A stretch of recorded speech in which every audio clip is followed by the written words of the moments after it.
Hi everyone, welcome to the first seminar from Trends in AI Theory seminar series. I'm very happy to see you all here. In this seminar series, we hope to create a synergy between MediaTek Research, that is the research branch of MediaTek company, and NTU professors and students who are interested in AI research. We hope that the background of participants in academic and industrial AI research will help the future success of students who participate. We cordially invite everyone who is interested to present in the series to get in touch with Mark Chang or me, whose contact details can be found in the emails that were previously sent. The seminar can be on new research results of the researchers or survey-style presentations, or just presentation of important and seminal works in the field. I think the best place to start is to get in touch with us or to get in touch with your PhD advisor if you're a student to see what is a good topic to present. I'm also glad to share that MediaTek Research sponsors gifts to all presenters, as well as an annual Best Presentation Award. The details will be announced in the next sessions. I see Professor Wu, Professor Wang, and Professor Lee are with us. If any of professors or Dr. Xu, the head of MediaTek Research, who is with us today, have any remarks, please feel free to unmute yourself and share before we start the presentation.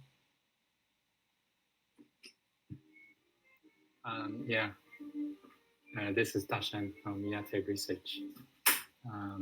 It's very much a pleasure that we have the seminar series today. Professor Wu, Professor Li, and Professor Wang are three of the most promising young researchers in the field of AI. I wish I would were nearly half as good as in one of them. So this is a seminar series that hopefully we can pull together our expertise. So together we help each other learn better, gain better in this pursuit of the beauty behind AI. That's all I have. Thank you. Thank you, Dashan. Yeah, thanks a lot to Dr. Xu for putting all this together. It's a good initiative, and I'm really happy to see that MediaTek has a lot of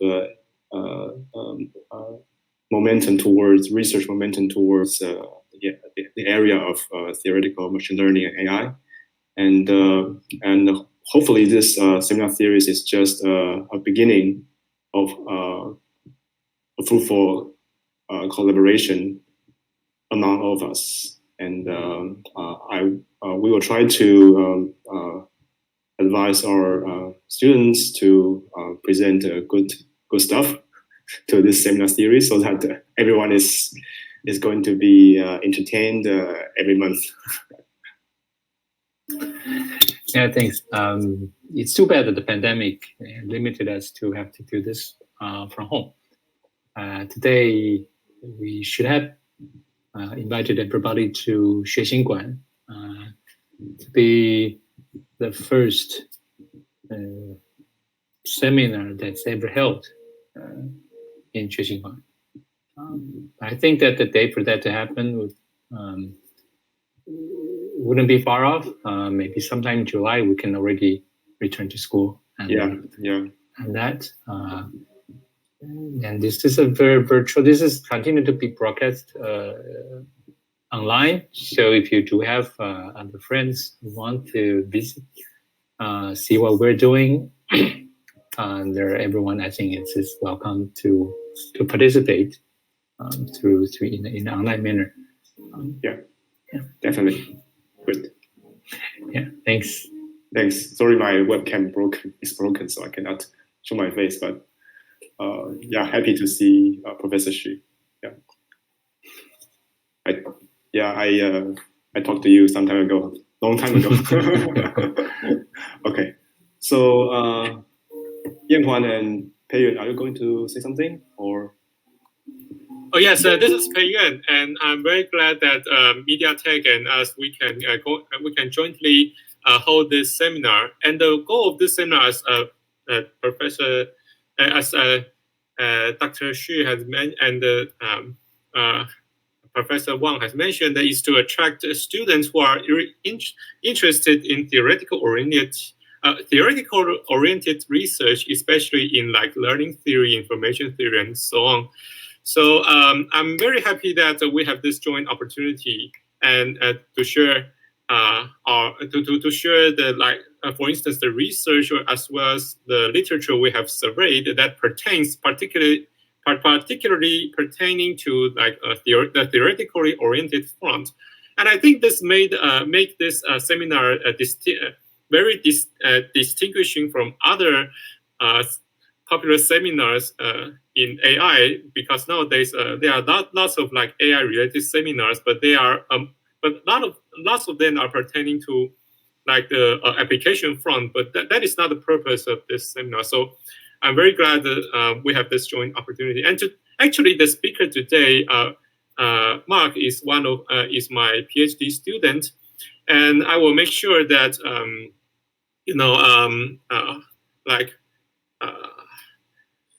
Mark has done some rehearsal with me previously, so I hope that with this we can run this seminar smoothly and everyone will be entertained. Yeah, that's all. Thanks. Okay, I have nothing to say. Basically, Ishan and Peiyuan have addressed all of the points. Okay, I'm very happy to have a theory-oriented, very special seminar like this, and I hope this will do well in the future. Thanks. Thank you, everyone. Thank you very much for your remarks. Our first presenter today is Mark Chang. Mark is a PhD student at National Taiwan University, as was just mentioned, at Professor Hu's group. Mark is also currently with MediaTek Research for his internship. So Mark's talk today is about analytical aspects of reinforcement learning. The performance of reinforcement learning algorithms is often measured in terms of regret, that is the performance loss of a policy compared to the known model. A sublinear regret rate shows the convergence of the policy to an optimal policy. And not only that, the rate of convergence of the policy is determined by the order of regret. Marx will tell us today how and why some of model-free reinforcement learning algorithms converge. So please feel free to start, Mark, whenever you're ready. We're very glad to be listening to this talk. Okay, now it's my turn to give the speech, and I post the slide on the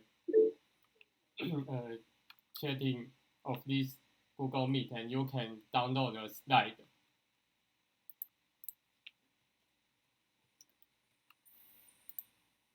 Okay, and now I start to introduce this topic, and this is about the convergence of model-free reinforcement learning.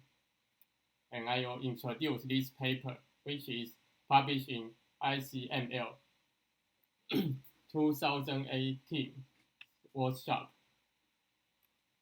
And this paper is about the convergence of model-free reinforcement learning. Usually, we use many model-free reinforcement learning techniques, such as Q-learning and policy gradients, in many applications. However, how this kind of model-free reinforcement learning can be converged in a sample-efficient way still need to be investigated. And this paper is the first paper to show that the model-free algorithm can achieve a square root of t regret. And I will introduce what is regret later if you don't know what is regret. And here is the outline of today's topic.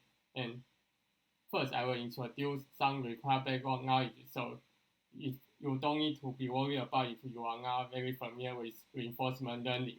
Also, I will introduce the notations used in this paper.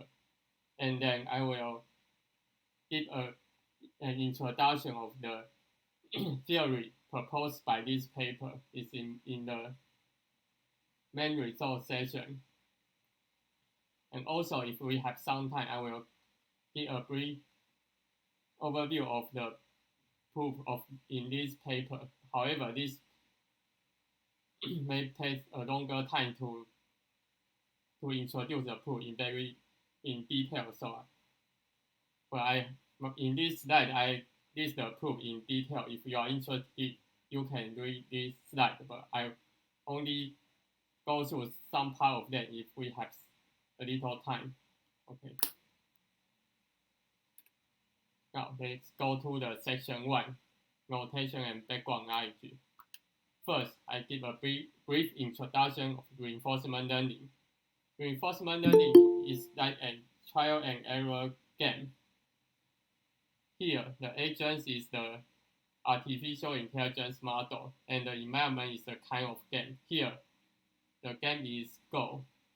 If you know what is AlphaGo, it's an artificial intelligence to play this kind of Go. It's a board game. And initially, the agents don't know how to play the Go, but he can observe the state, the current situation of the environment. The state, after the agent observes the state, he will choose an action.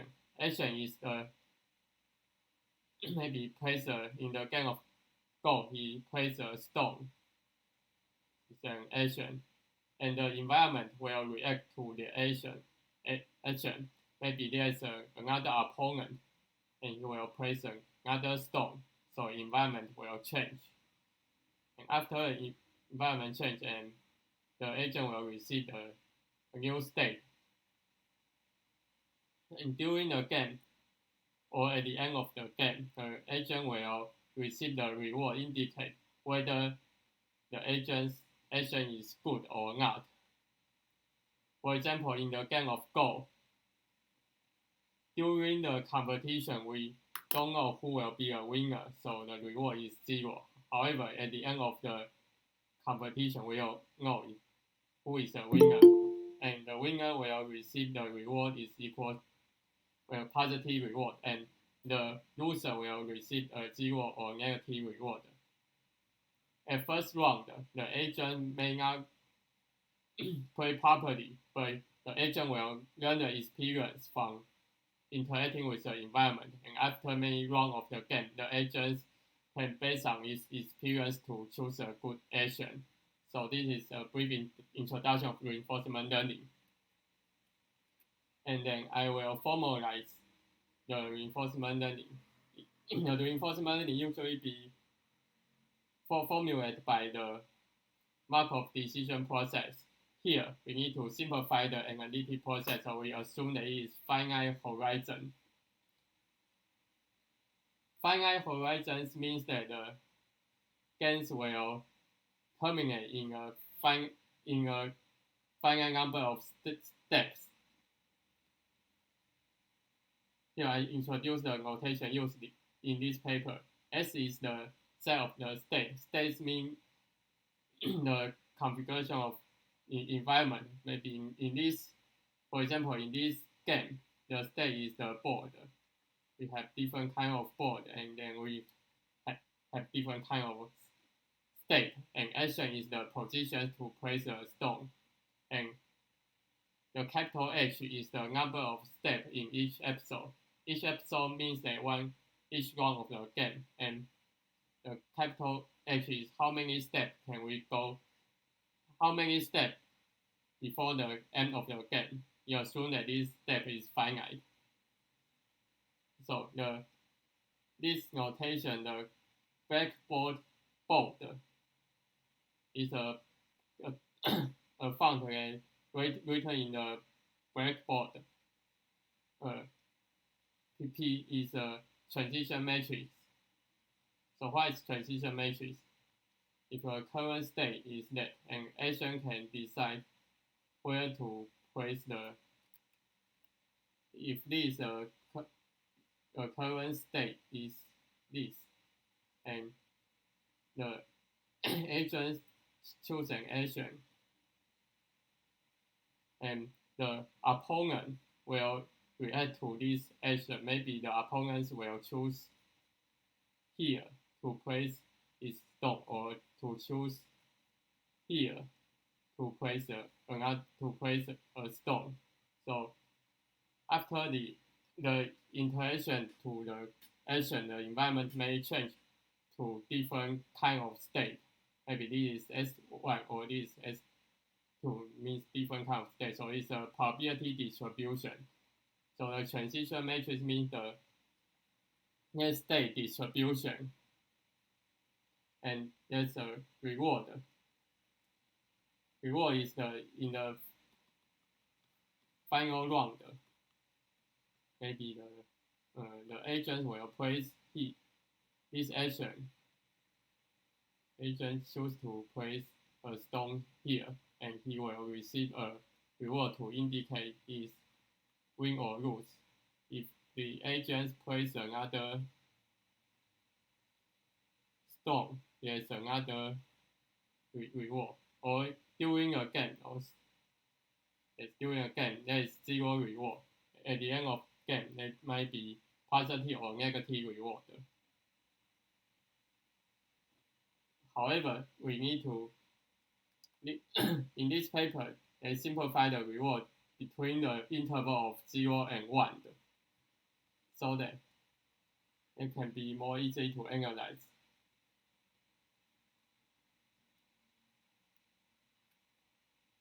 And here is I introduce one of the Markov decision process, is how to run this process. Initially, there's an initial state P by an arbitrary P by an adversary. So what is adversary? It may in the game of the goal, the opponent, maybe opponent will choose this or choose to put the stone in here. So there are different kind of initial state, and after the opponent places a stone, the agent observe the state and pick another action, go to another state, and receive a reward. During a game, there's no reward, or at the end of game, there's positive reward or something like that. And then the opponents will choose to place the stones to action, and opponents will choose to place to other positions. So we transition to next state, and this is one step.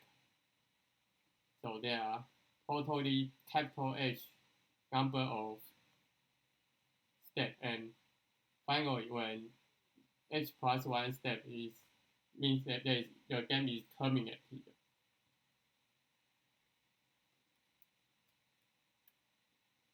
Now, and how the agents can choose the positions to play a stone is based on the policy. Policy is a function that input is a state and output is action. Maybe it's stochastic policy or deterministic policy, means that stochastic may based on a given state choose different kind of action. Deterministic policy means that given a state, there's only one action. And in this paper, we assume that the policy is a deterministic policy. And once we have an action, we can play the game based on this action, and we can calculate this policy. Given this policy, we can play this game based on the policy, and we define the policy value functions to indicate whether this policy is good or bad. A good policy, we expect that it can maximize the reward. A bad policy will get bad expected reward. So the value is the indication of the future reward from the current step until the end of the game. So it's an expectation to sum all of the reward from the current step until the end of the game based on the current state. Also, we have the Q function. Q function means the action value function, which is a little bit different from the value function is that value functions is based on the current state, and the remaining steps are played by the policy. However, the action value functions Q is based on current state and play a specific action. So it has two input arguments, and after this action, will transition to different kind of next state, and this state is played by the remaining state are played by a policy type. So the difference is that in this Q function, the first state is given. The first action is a given action, but in this V function, all of the actions are chosen by the policy type.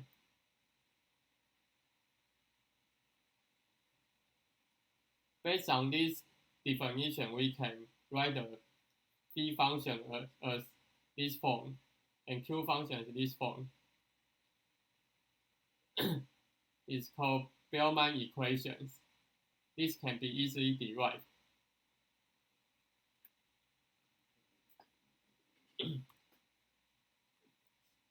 In this paper, since the state, action, and step are all finite, so the policy, if the policy is a deterministic policy, is all finite. So there is an optimal policy, which is give the optimal value. It means that this policy can maximize the expected reward in the future. So it's a supremum of the value. Since these three are all, these two sets and the capital H are all finite, so the supremum is guaranteed to be exist.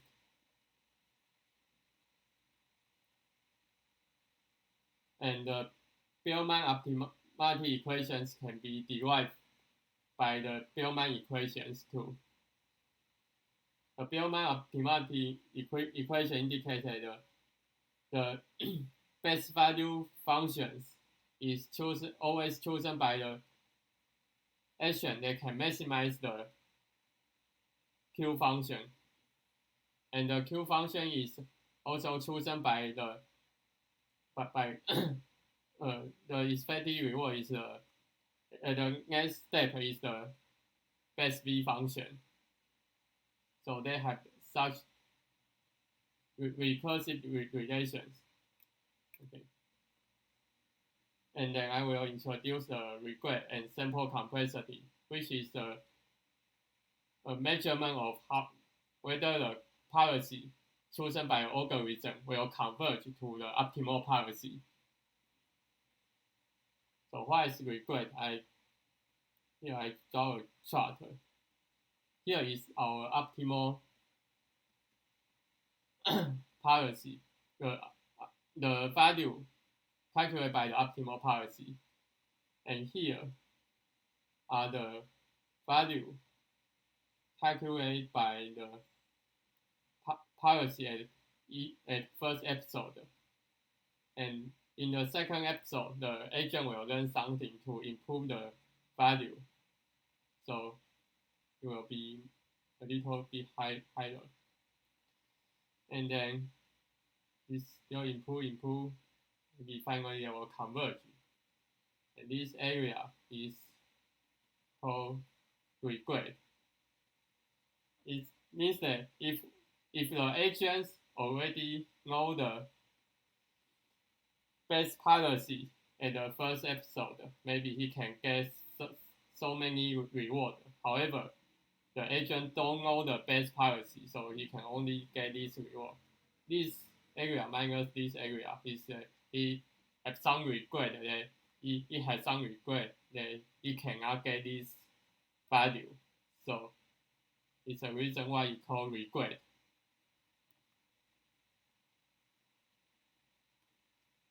And another concept about the convergence is sample complexity. Sample complexity is usually used in the supervised machine learning to indicate how many samples we need to collect to guarantee that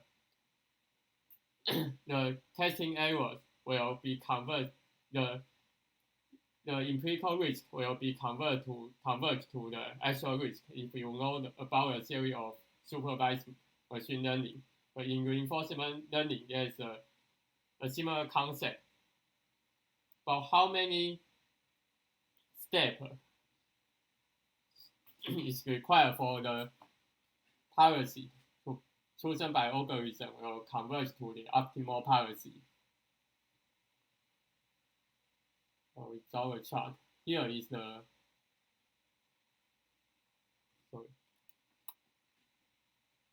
this line is the optimal, the value function played by the optimal policy.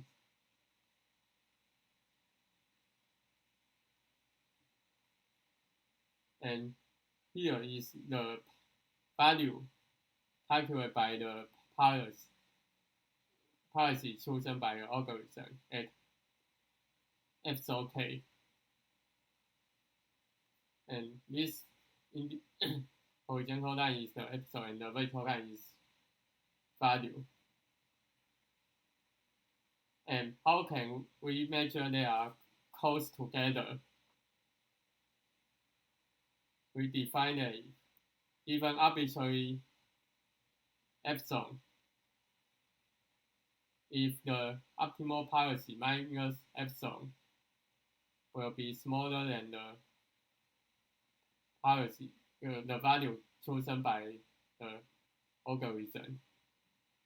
If this inequality is satisfied, it means that they are close enough. And the sample complexity means that how many samples we require. Sample means that the step, at each step we collect one sample. And how many samples we collect is the step in one episode and times the total number of episodes. So it's proportional to the number of episodes. So at which episode can this be satisfied with a probability at least 1 minus delta. Delta is a number between 0 and 1.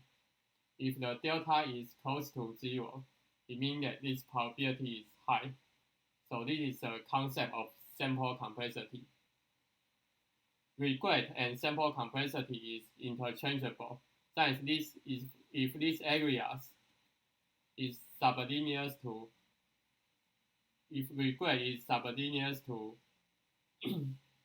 T, capital T, the sample complexity, and maybe the regret is the square root of T, the sample complexity is finite. You can prove that they will be close together. Okay, now before I go to the next session, do you have any questions? Okay, I have one thing to clarify. However, the regret and the sample complexity are two different notions. Yes. Although a linear regret implies a meaningful sample complexity result, but that result may not be optimal. And does this paper address the difference, or they just use the regret results to obtain a bound in the sample complexity? Yes. Oh, okay. Okay. So their focus is on the regret, and they use the regret result to they transform the regret bound into a sample complexity bound. Yes, they put a bound on regret and then use and then try to transfer it to a sample complexity bound. Okay, but the two are not exactly the same. So an optimal regret bound may not imply an optimal sample complexity bound. So is their sample complexity result optimal or not? Actually, this paper has some assumption on the regret bound, so maybe it can be transformed into the sample complexity bound. It's a probability bound, yes. And also, there's a problem in this regret, and because there's a starting state P by the adversary, when the starting state is different, the regret bound is also different. So I found there's also this problem, but also it has mentioned some point about how this regret can be transformed into sample complexity. Some of the detail some of this detail I forget. Oh, okay. I just want to verify whether there's some gap between the regret result and sample complexity result, because the regret cares about the even the performance during the learning procedure, right? You don't want to you don't want to suffer from a large gap from V star during your learning procedure. Yes. While sample complexity only cares about the final value, the value of the policy you learned. Yes. Yeah. So logically, it is possible to sacrifice a few regrets, some regrets, to suffer for a larger regret value to obtain a better sample complexity. Yes. Yeah, logically, this is possible. And what I want to ask is, does this paper address this gap? Actually, it's a probability bound.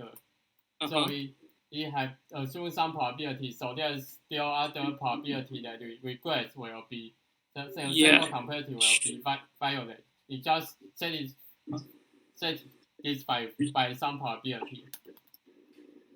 Okay, sure. Okay, anyway, let's continue. Okay, so is there anyone have questions? Hi, sorry, I just want to ask some questions about the definitions. So in your regret, the definition is obviously depends on the state sequence, right? So the regrets depends on the state sequence. Yes. And so this is so you assume that there's a probability model behind this? Yes. This value is calculated by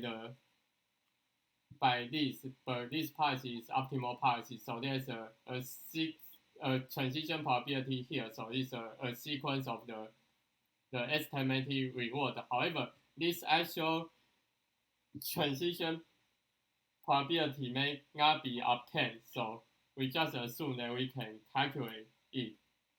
Right. Yes. Okay. So this is random, right? This regret K is random. Yeah. Yes. Because based on expectation of all of the following state is a expectation.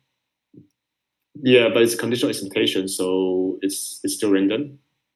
Random conditional expectation.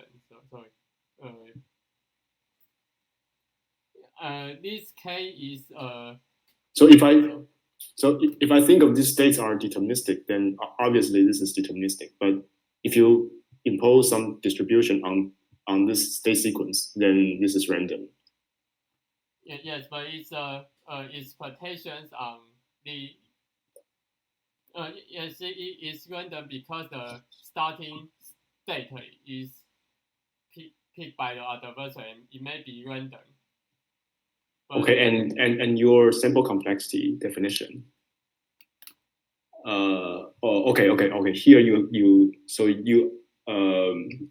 so this probability is associated to this random initial state as well as all the random transitions and in the evolution. Is that correct? This probability operator. Yeah. Yes, but this also related to the issue the Professor Lee mentioned before. Yes. Sorry, I don't get it. Can you explain? This is Professor Li Yanhuan also said about the issue of how convert the regret into sample complexity may have some probability that it will violate. So this probability is associated with these two, but if is it associated with those transitions? No, I'm asking where is this probability come from? Where does this probability come from? Where is the randomness come from?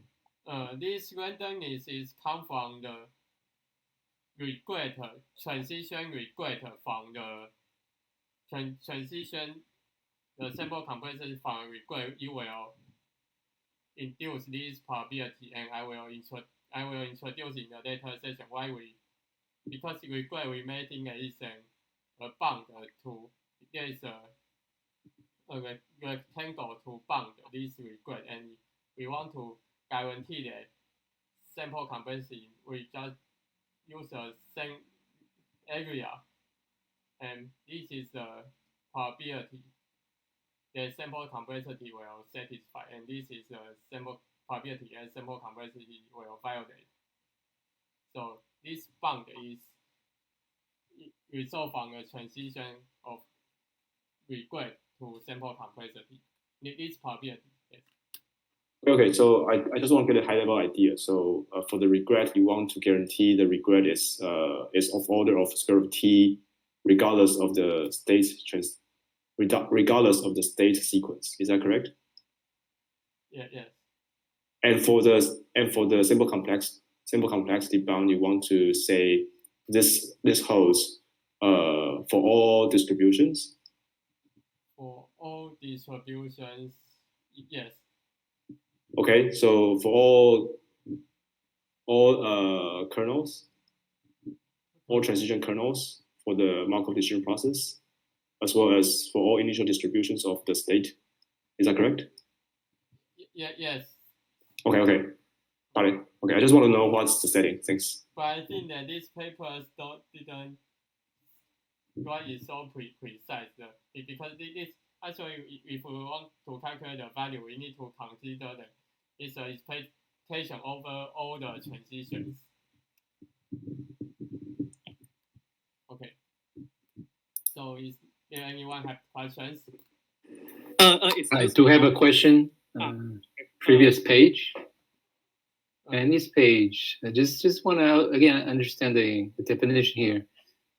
No, the next page. Okay.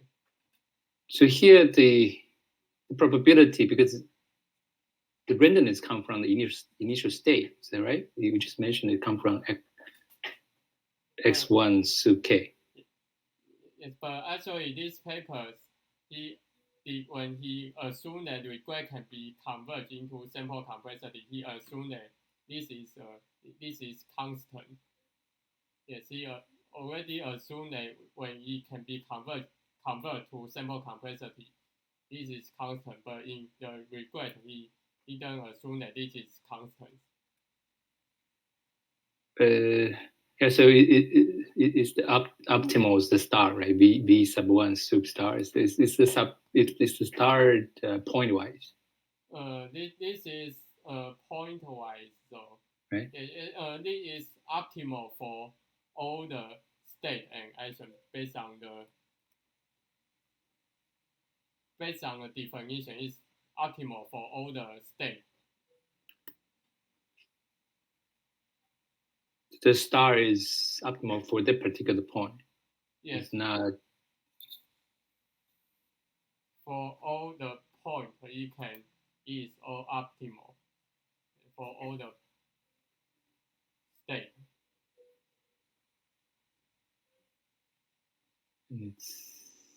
It's optimal in the sense of the trajectory accumulated reward.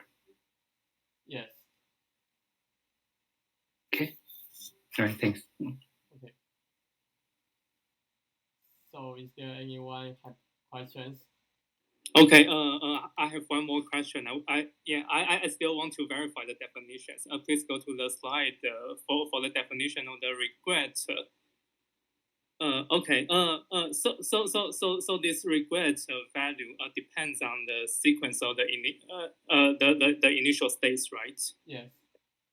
Yeah. So it is also a function of S11 to S1 capital K or not?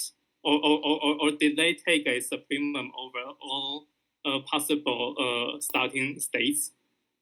Yeah, yes, actually it's a function depend on your initial state. Yes, Professor Wu also mentioned this issue when I discussed with him about this definition. Yes. Okay. And the aim of the learner or the aim of the agent is to achieve a sublinear regret for all possible sequence of the initial states. Yes. Is that correct? Okay. Yes. I see. And for the sample complexity slide, please go to the next page. Okay. Here, there is also an initial state in the definition of the sample complexity, and I suppose throughout the paper they assume that this S1K for sample complexity is a constant, as you mentioned. Yes. Okay. And so does they? Okay. So their aim is to have a sample complexity bound that is valid for all possible S1K. Yes. And that sample complexity does not depend on S1K. It holds uniformly for all possible S1K. Is that correct? Yes. Finally, the goal is to obtain such bound. But here he just assumed that this is constant. So I think that, that it's not. There's some problem about the definition of sample complexity in this paper. But he just told that it's constant just without lots of generality, just by this word, and he didn't explain in detail. Okay.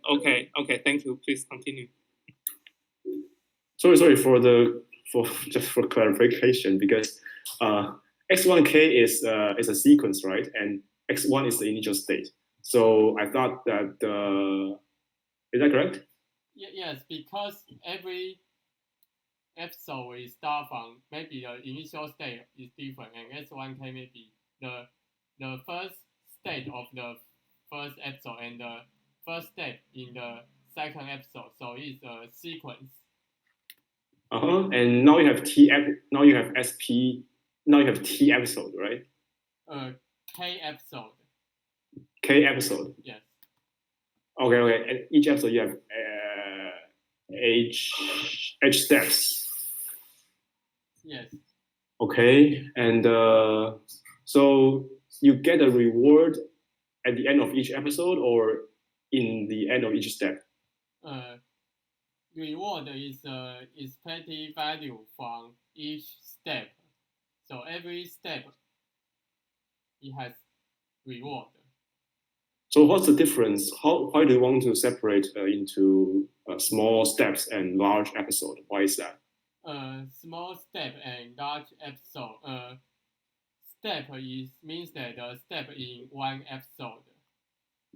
Here we have H step, and in each episode we have a small H is a step, and there are K episodes. So why we need to separate?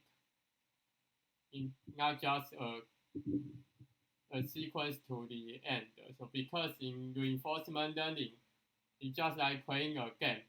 A game has a start and over of a game, and after that we can start from the initial state, because when we go from here to here, the state already changed, and we hope that this initial state will not depend on this state. It's just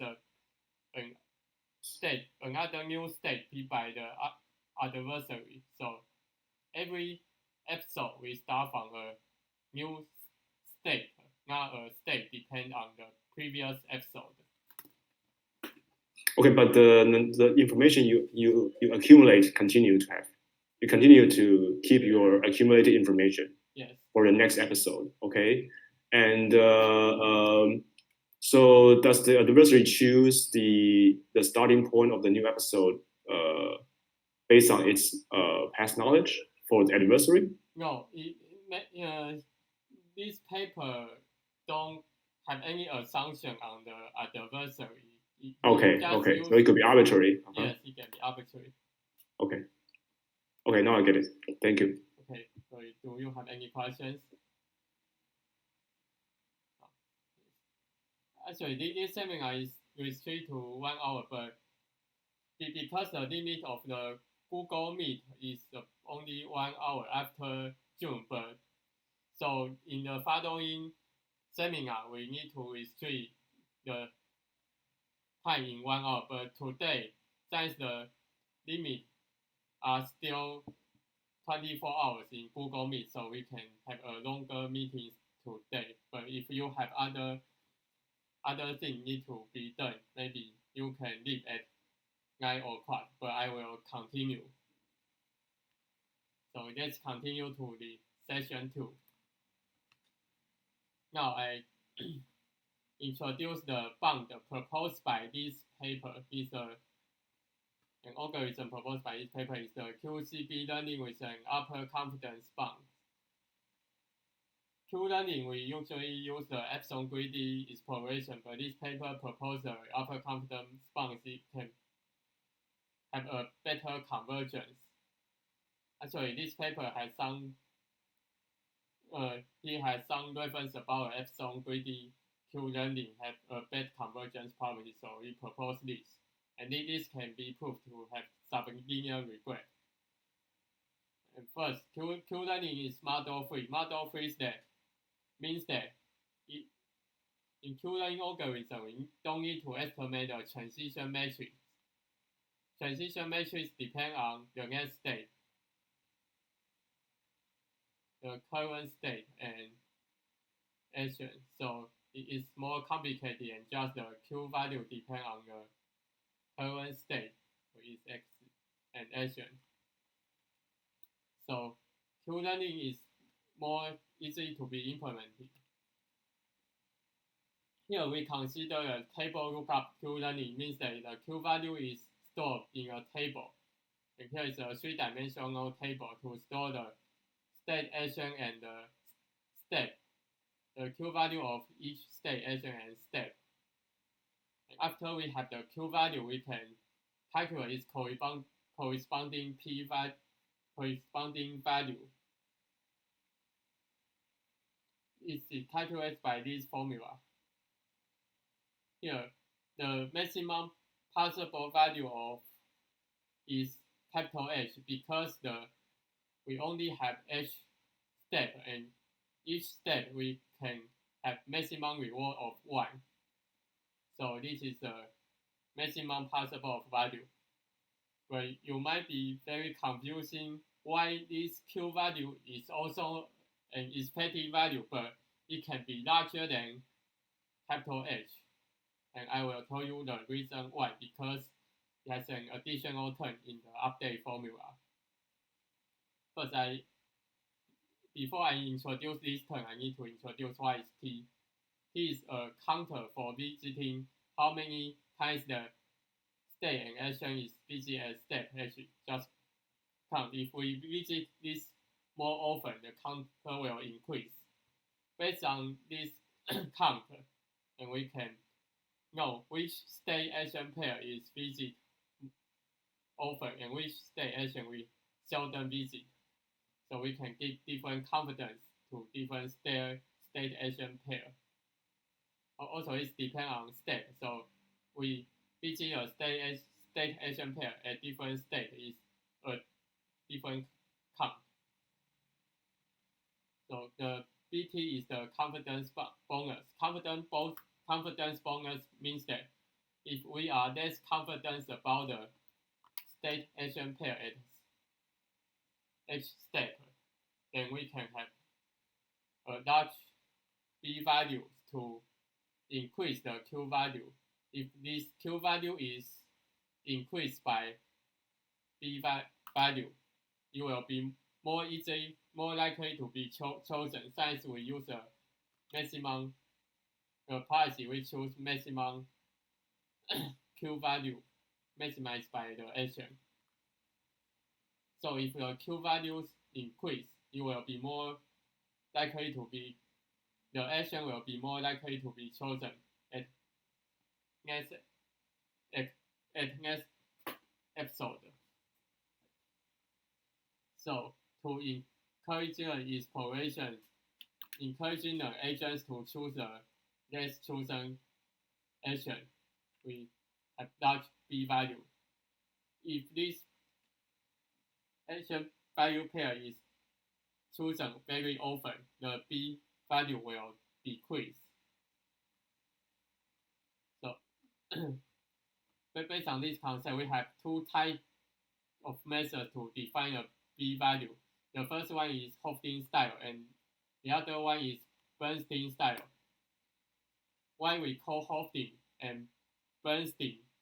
Because it is concentration property. The Hofstede style bond is related to Hofstede inequality.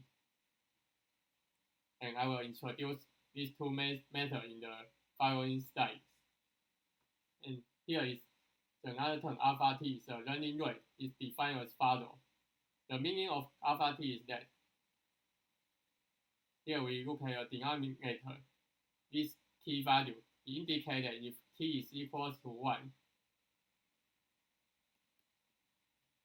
alpha t is equals to 1.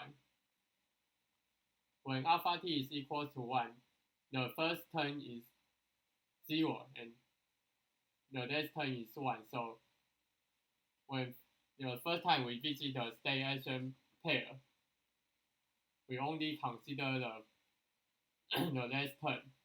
However, when the t increase, the alpha t decrease. So the formal term will become more and more important in the following update. Then I will introduce the first type of chosen BT. The first type is the Hofstede style bonus. It is in this form, and it is related to the Hofstede inequality. And here, these symbols is pronounced as iota. Iota is a log SAT divided by P. So you see this form, you can see that it is derived from the Hofstede inequality. This type of, we choose this type because it is intuitive. And when the t is approached to infinity, the bt is approached to 0. So when this is 0, and so we only care about the remaining term, and they are expected to be outer bound by a capital H. Since this is 0, there is no additional term. Additional value larger than H. And we can prove that it will be outer bound by H, but I will omit the proof. And also, we visiting for many times, and the confidence bound for Q value will be scaled by the 1 divided by the square root of t. It's by a Hofstede type multiple concentration inequality. This inequality is in the lemma 4.3 in this paper. Yes, I will show you this lemma. This is the lemma, and here we have a beta t term. The expected the Q value estimated by algorithm minus the optimal Q value, they are bounded by this term and next state of the p value.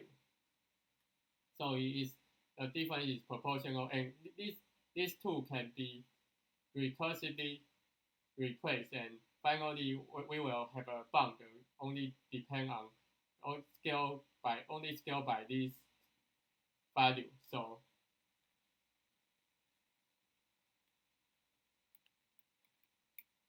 So here, this paper will show the proof of it will be scaled as a square 1 divided by the square root of t. And this is the first algorithm proposed by this. Sorry, Mark. Yes. Can I interrupt just for a second to make an announcement? Yes. So the meeting will probably go over 9 p.m. Taiwan time. That was the original plan time. Because of the beginning remark, and we also had a few questions which were very interesting. So we will share the recording of the meeting later for the remaining maybe 20 minutes, if we can wrap it up in 20 minutes. So if anyone needs to leave now, we will share the recording of the meeting. Otherwise, we'll just continue for a few minutes. Thank you. Just continue. We just continue for a few minutes, so it's about to the end. And the Hofstede style bonus is here is our algorithm. We initialize the Q with capital H. It's a maximum value. We initialize this so that Q is large, so it will be, if the state value pair haven't been visited, it will be more likely to be visited. And here is the counter. We initialize the counter as zeros. And then at each episode, we first receive an initial state from our adversary, and then we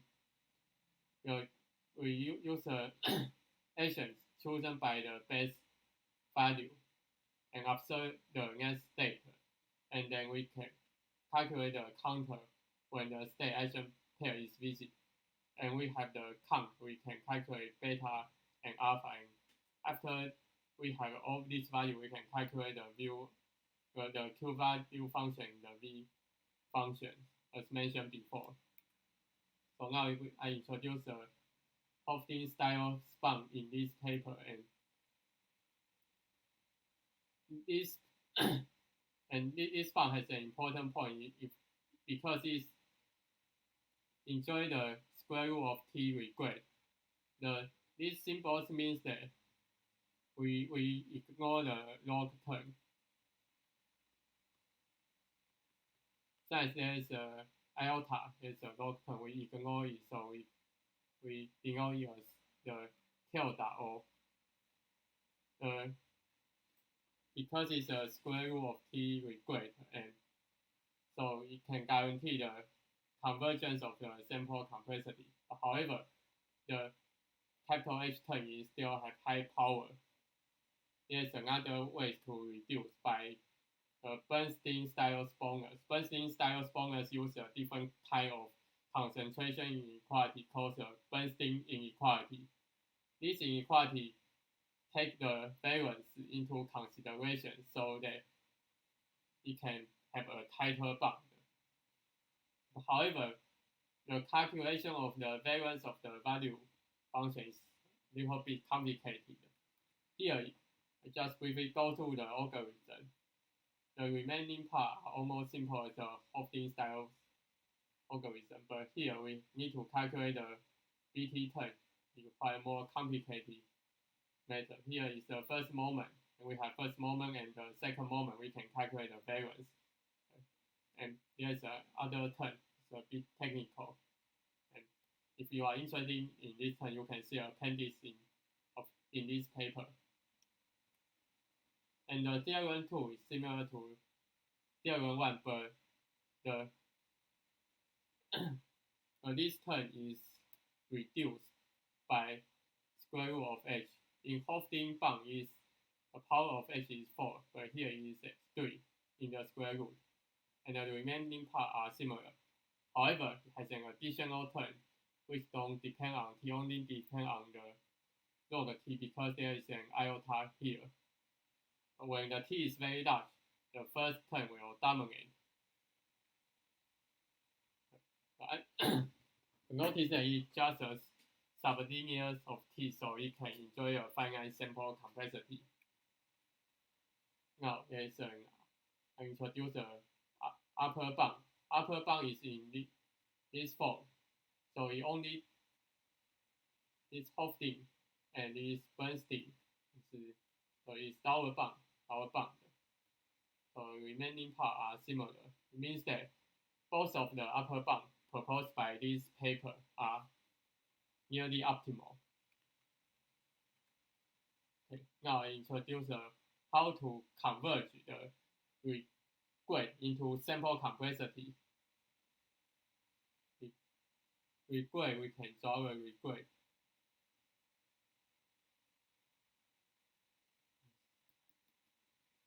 This is a chart I draw before.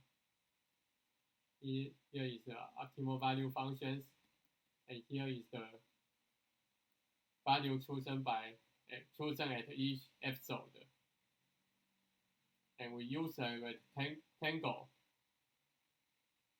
If this rectangle, this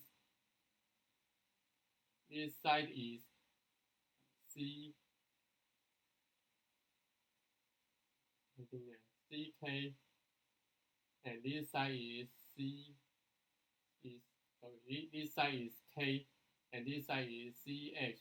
Since H times K is equals to T, CH divided by T alpha.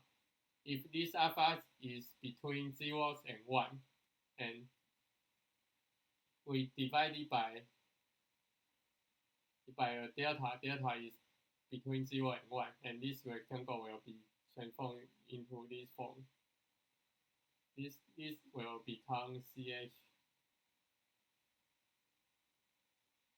delta T, and this is K times delta T. So there's some problems in my pencil. This K delta, and here is K 1 minus delta. So it means that the regret is bounded by this rectangle. If there are more than 1 minus delta regret, this inequality will be, but if we have a policy that is sample complexity is higher than this, and this inequality will be violated. So by this derivation, we can know that at least 1 minus delta probability is here. The sample complexity is satisfied. So this probability is resolved from the transformation from this regret to the sample complexity. Also, we can return it as an epsilon form. Just define epsilon is this value. Okay. Since these are all sublinear regret, and as mentioned in this slide, and we can transform it into finite sample complexity. Okay. And here is the bound proposed by this paper compared to the model base. So we can see that model free algorithm the sample complexity are almost the same as model base, different by the term of capital H. But model free algorithm enjoy better space complexity because we only need to save state action and the table. But in model base, we need to save the state, current state, and the next state because the transition matrix. So this space complexity is much higher. Okay, so now we think that we don't have so many times to go to the session 3. So do you have any questions? I want to have some discussion. So I'm not so familiar with reinforcement learning, but since the title suggests, it seems that a model free is a very advantage of this work. So can you briefly describe roughly how the model-based algorithm look like? Model-based algorithm is to estimate the transition matrix. Actually, I don't know much about model-based algorithm because most of the algorithm we use are model-free. Model-based, we need to learn this transition matrix, and then we can use this to simulate every arbitrary state agent pair. Mm-hmm. But it's a little bit complicated. Most algorithms we use in industry or in research in industry are Q-learning or policy gradient algorithm, or such as PPO or actor critic. They are all model free. But I seldom hear what kind of algorithm is model based. Maybe such as maybe the simulations. Such so I forgot again, but I know that the simulation based artificial intelligence in about 20 years ago, they use model based to the alpha beta search. Yes, something like that. So I forgot the name of the algorithm. Maybe they are model based. Okay, and my second question is, can you go back to slide number 14? So there's I think there are two things, right? One is how you choose this confidence bonus, and the other one is how to interpolate between the current Q value and the some kind of adventurous Q value. So the current Q value and they are mixed by alpha t and 1 minus alpha t. Yeah. So is this alpha t chosen by 1 over t and plus some smoothing? Is this kind of a common choice not in reinforcement learning, but in other problems such as online learning and modern bandits? Actually, I'm not very familiar with the multi-arm bandit problem. This alpha t is smoothable, and also it has some properties so that it can pull the bond can be this bond is related to a proof. In the next session, I will tell why this alpha t is chosen, since it has some property. Yes, there are some property for the alpha t, this kind of alpha t, and with this, this lemma is, and we have this lemma, and then we can use this lemma into the proof. Yeah, so the alpha t is, if we choose like this way. Yeah, I'm asking, do they provide some intuition, or do we have some intuition about why this learning rate should be chosen like that? Some intuition, yes, there are some is in the favoring data update, yes, but and once we can define alpha ti is this term, and it have this property. It means that the data update will be favored.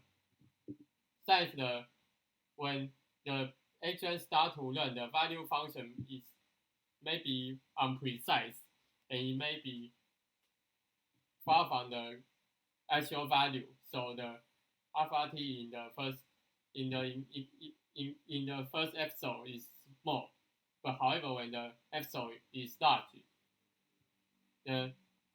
this value is more precise, so it has larger weight. So this because choosing alpha ti can establish this kind of property. Okay.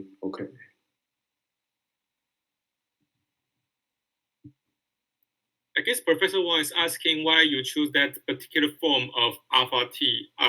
That particular form of how alpha t depends on t. I guess that's what Professor Wang mentions. I can see why it should get smaller and smaller as t goes larger and larger. But I'm just wondering, for example, why you need to do the smoothing by h, yeah, and why you choose the order of 1 over t. Do they have any intuitions, or is it just because of the proof? If that's the case, then I'm okay with that. Yeah. Yes, so I don't have so many times to go through the details. But if we step by step, once we have this property is established, we can use this property to divide the bound. Okay.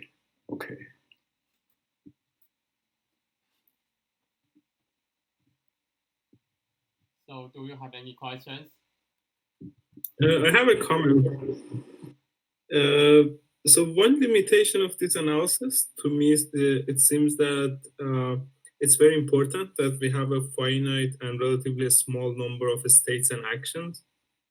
So basically the number of states and the number of actions appears in the regret bounds. I think one interesting direction to extend this analysis is to think about classes of reward functions that allows us to have continuous action space.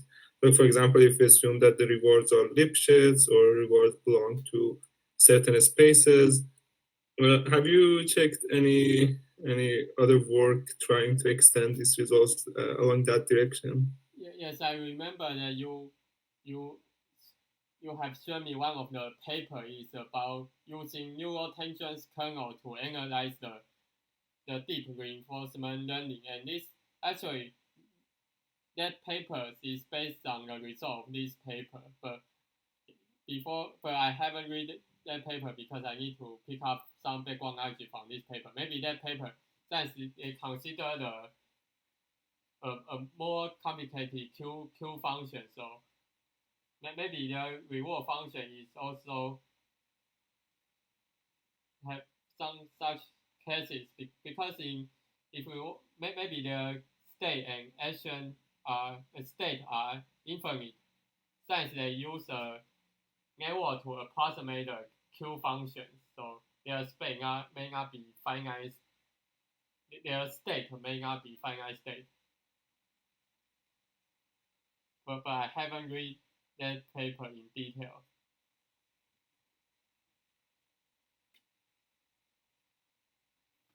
Yeah, I think in general that can be a very interesting direction. Yes. If there are any other questions, please share. Otherwise, we can start wrapping up this session. Okay, I have one comment.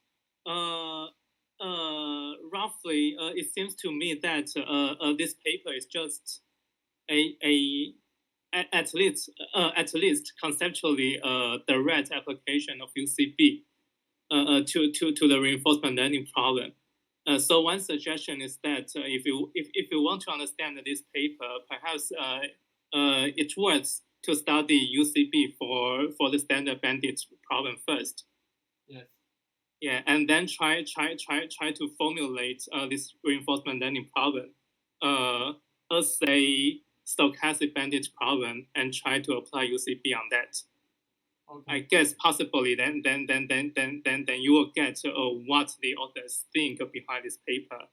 I think at least the conceptual structure is simple for experts in bandits and online learning. Yeah, okay, thank you. Actually, yes, I'm not so familiar with the UCB exploration. Yeah. Yeah. UCB is an algorithm of already some history, and so there are already some lecture notes or even textbooks on that. I think it is very easy to find reference on that.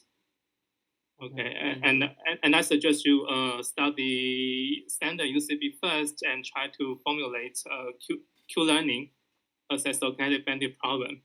Possibly there are some gaps, but at least conceptually they should be simple. Okay, thank you. From that point, I think it's easier to understand this paper, and also the step converging the regret bound into a sample complexity bound reminds me as a standard technique in online learning called online to batch conversion. Yeah, perhaps they are closely related. What I saw is that it seems that they are not exactly the same, but perhaps they are closely related. Yes. Because as far as I know, Alan Zhu definitely is familiar with online learning. Okay. Mm-hmm. Okay, thank you. Yeah, I think that's a very nice comment because, for example, one of the authors of this paper has many papers on bandit problems. And I think if there is interested in bandit problems, because both Professor Lee and Professor Wang mentioned that, maybe we can dedicate one of the next seminars to basically overview the regret bonds and existing results for bandit problems.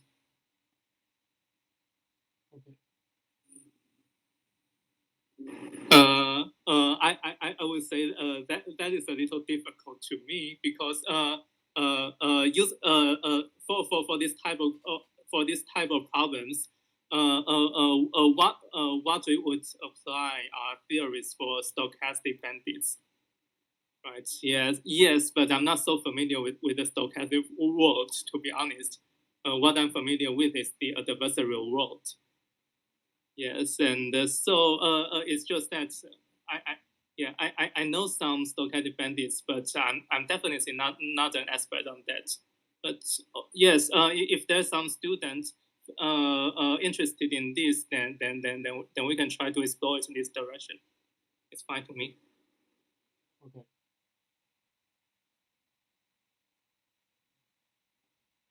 So is there anyone have some comment or questions? Just to advertise, the MediaTek research has needs and interest and needs in reinforcement learning. Not necessarily as kind of topic today is based on the discrete countable states.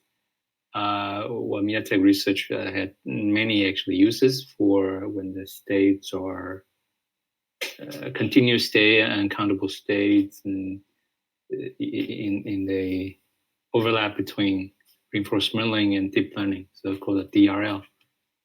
So if you are interested in finding where the convergence between theory and practical use, you're very welcome to contact Mark. And through Mark, you can contact us. We don't know what to do with UCB. At least I don't know, even though I graduated from Berkeley. I'm from UCB, but I don't know what the hell it is. We're doing DRL nowadays. Yeah. Okay, thank you. Okay, thank you, everyone. If you know anyone who would like to be added to the email list, please let Mark or me know. We will add everyone to the email list and communicate for the next meeting. Also, if you want to present, please get in touch preferably sooner so we can plan ahead the next sessions. And after this meeting, I will share an online library on the Zotero, if you're familiar with. Otherwise, I will just send the instructions on email that everyone can access the presentation slides, as well as a number of relevant papers. We'll also try to share the recording of the meeting on a proper medium. Yeah, thank you, everyone. Let's thank.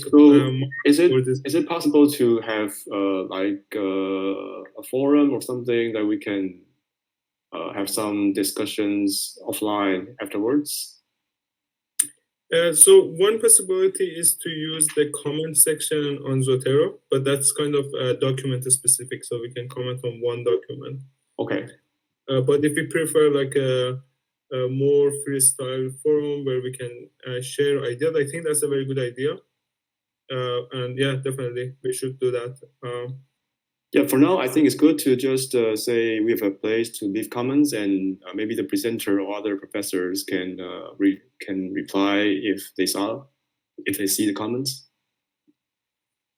Yeah, because during the presentation, it's time limited, and maybe some students, they are not so familiar with speaking English, and their questions, they cannot spit out right away. But afterwards, they may be able to ask some questions to the presenter in offline fashion. So. Yeah, we'll take a look at how to integrate that with Zotero. Okay, great. Yeah, or I think a Slack group should suffice. A Slack group. Yeah, we can also create a Slack group for this seminar. Yeah. I think that's a Yeah. great idea. Leave it to me. I'll take care of that and send an email to everyone about that. Okay, perfect. Thank you. And I really encourage all the students, please take part in the participate in the conversation, and don't worry about like speaking English or anything like that. Like, we are here for the content of the presentation. And, we will be happy to hear from everyone. Okay, thank you, Mark. I know you put a lot of effort in this presentation. It was really great. Thank you. Yeah, thank you. Okay, see you next time.